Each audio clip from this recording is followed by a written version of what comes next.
Alors, voici l'art print de Justician en édition limitée. Alors, j'ai loupé tout le début de la vidéo où je déballais, mais finalement, c'est pas le plus important.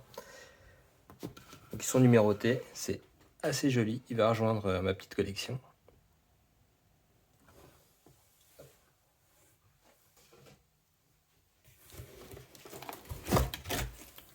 Ah oui, faites attention parce que ça ressemble vachement à un bout de carton, mais en fait, l'art print est dedans. Donc, faut pas le jeter. Qu'est-ce qu'on a?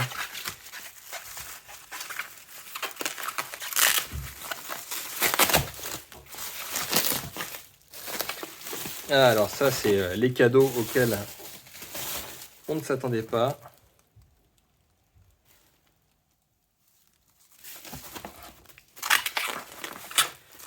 Donc la version physique de Harm's Way, qui est un scénario d'introduction à des Genesis qui se passe dans les environs de Justician, écrit par Liam. C'était prévu pour être un DLC, finalement ils l'ont offert à toutes les personnes qui avaient acheté Justician, et il a été rajouté dans les envois, au dernier moment. Alors la qualité est incroyable, d'ailleurs c'est une super bonne nouvelle parce qu'on a plusieurs DLC dont on n'a pas de version physique, parce qu'il n'y avait pas de manière qualitative de les produire, et là je vois qu'ils ont résolu le problème, c'est très très joli.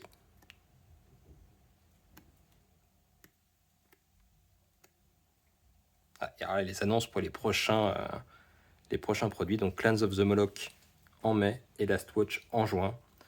Sujet de beaucoup de discussions sur la signification de ces mots. Ici, on a Troika, c'est les personnages pré-tirés écrits par Liam dans le cadre de Artifact. Donc ça a été offert aussi, hein, c'était pas prévu que ce soit dedans. Donc c'est cool.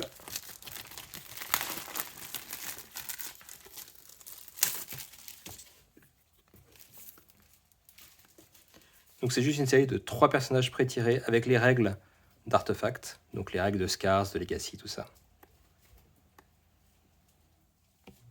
Ça marche vraiment bien, ça a l'air d'imprimer les tubes souples.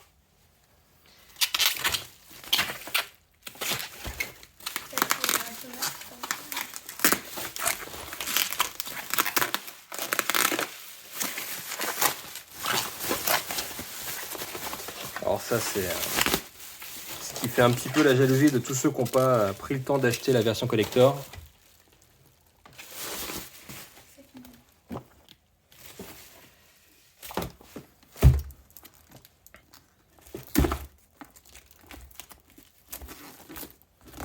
On reconnaît le packaging. Hop. C'est tout simplement les cartes du protectorat. Je crois qu'il y en a 11. Je vais pas toutes les sortir. Ah ouais, ils sont super jolis. Enfin, le papier est vraiment très satiné, c'est très sympa. Velouté, comme dit ma copine. Hop. Ça a l'air. Donc ça, c'est la carte du protectorat. Toujours dans les couleurs très sympa. Donc celle-là, je vais en montrer une autre quand même parce que le protectorat, on le connaît quand même. Justician, on connaît aussi. Je vais montrer la carte. Hop, hop, hop.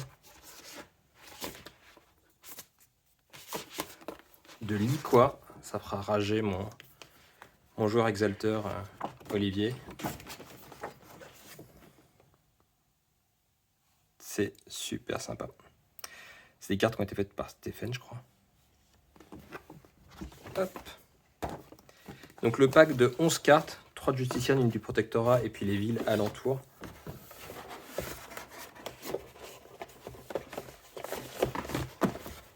Qui ne sont présentes que dans la version collector.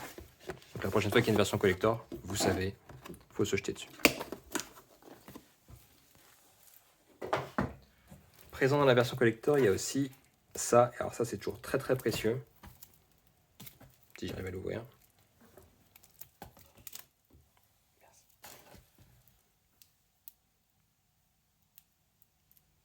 Bien évidemment, j'ai peur de tout abîmer.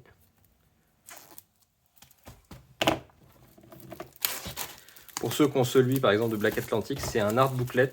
Donc, c'est que dans votre cas, quand ils produisent un livre, ils produisent toujours beaucoup trop d'illustrations. Et généralement, le surplus se retrouve là-dedans. Et on a des détails extrêmement précieux sur sur la ville, enfin des tout petits, des recherches, par exemple, vous voyez là, c'est des recherches architecturales sur le Colossus à Justitiane, les bâtiments, l'architecture, des visages. Alors ça, c'est aussi très précieux quand on veut un portrait d'un PNJ en plein jeu.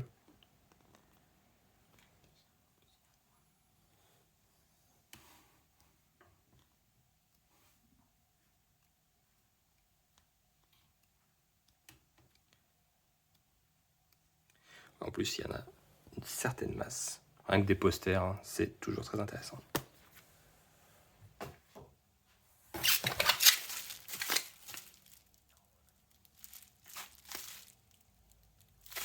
Alors ça, c'est une erreur. C'est une erreur, parce que je l'ai déjà en double. J'ai participé à l'écriture. J'ai un artefact en plus. Alors,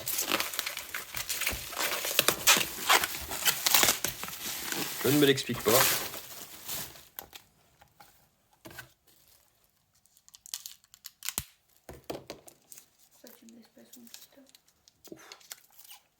Bon, artefact, hein, c'est sorti précédemment.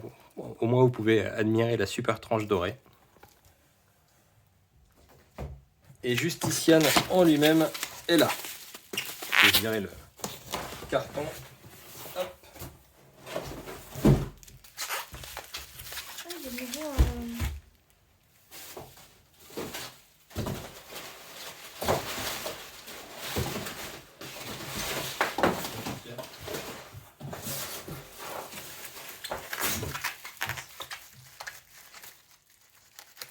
Alors, si vous inquiétez, au niveau du trajet, il y a peu de chances que les, que les bouquins soient abîmés. Le carton est massif. Et même si DHL, c'est un petit peu des... Comment dire? Des gens qui ont 10 pouces, ils vont avoir du mal à l'abîmer.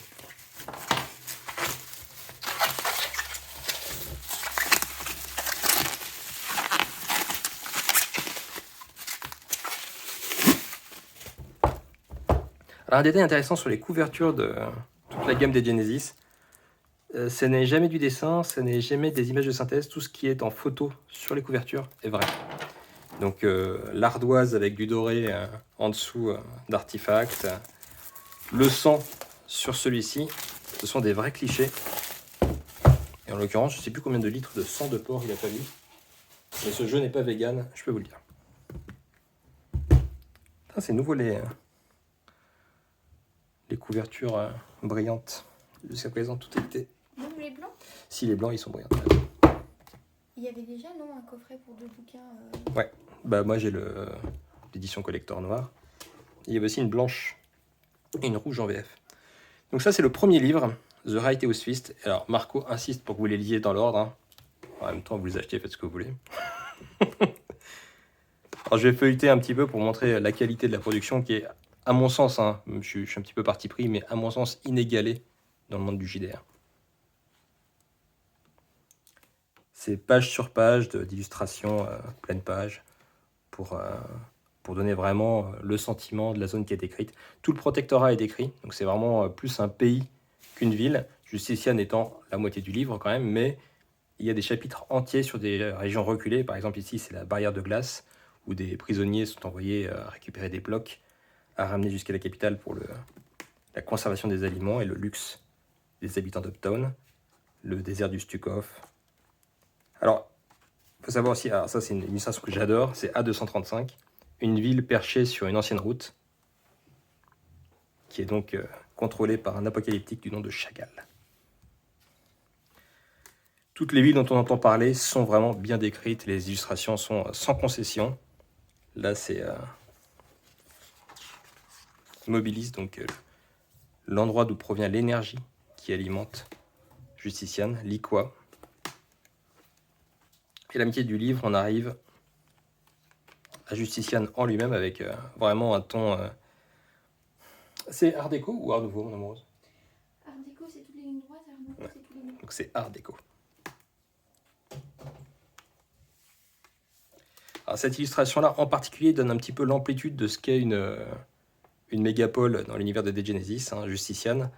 C'est pas le patelin d'à côté, c'est une très très grande ville.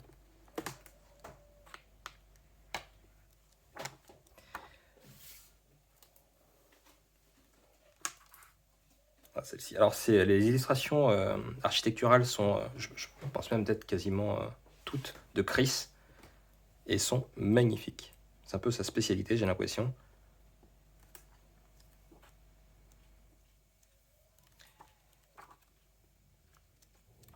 Et c'est donc 300 pages de mise en page incroyable, de contenu inédit, d'illustrations qui font vraiment voyager. Surtout celle-là. Ah oui, c'est un jeu pour adultes. Hein. Il y a énormément de révélations sur le métaplot dans les lignes de Justician, notamment parce que les major players de l'univers ont tendance à se réunir là où le pouvoir siège, et aussi parce que ça nous fait plaisir.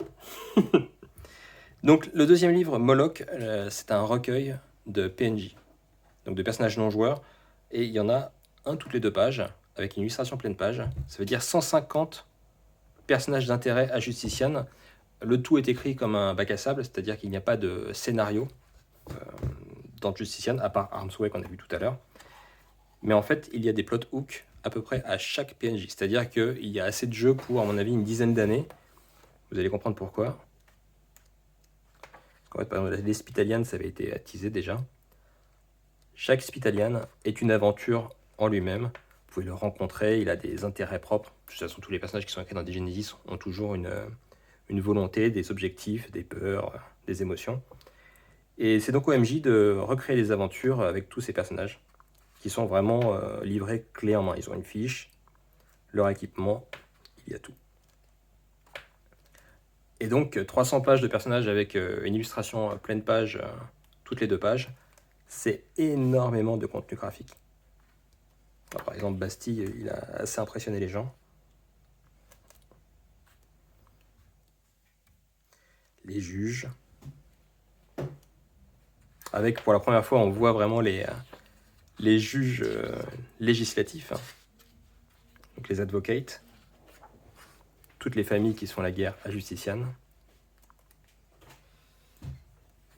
Notamment avec un trio ultra humoristique. Hein. Il y a des personnages qui sortent un petit peu de buddy movie, comme il y a d'autres personnages qui sont très dramatiques. Mais Leventis et ses assistants, on dirait vraiment un film policier, quoi. Lui, c'est le Sherlock Holmes de Justician. Il y a des intrigues extrêmement high level dans Justician, donc qui sont au plus haut niveau du métaplot, et qui sont en cours, donc je ne vais pas en révéler. Mais tous ces personnages sont généralement reliés d'une manière ou d'une autre à ça. Enfin, pas aux plus hautes strates du métaplot, mais ils sont reliés de toute façon les uns aux autres.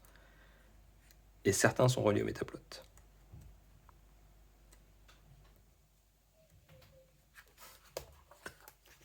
Luren avec Ponzu, qui fait généralement craquer.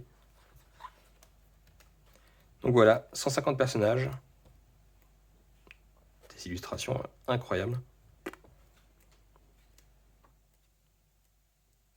Et ça donne envie vraiment de tous les exploiter. Alors, bien évidemment, on déconseille de tous les exploiter. Il faut y aller avec parcimonie, ils sont tous très pivots dans l'équilibre du pouvoir à Justician. Et donc si vous faites jouer vos joueurs dans cette mégapole, il faut y aller avec parcimonie.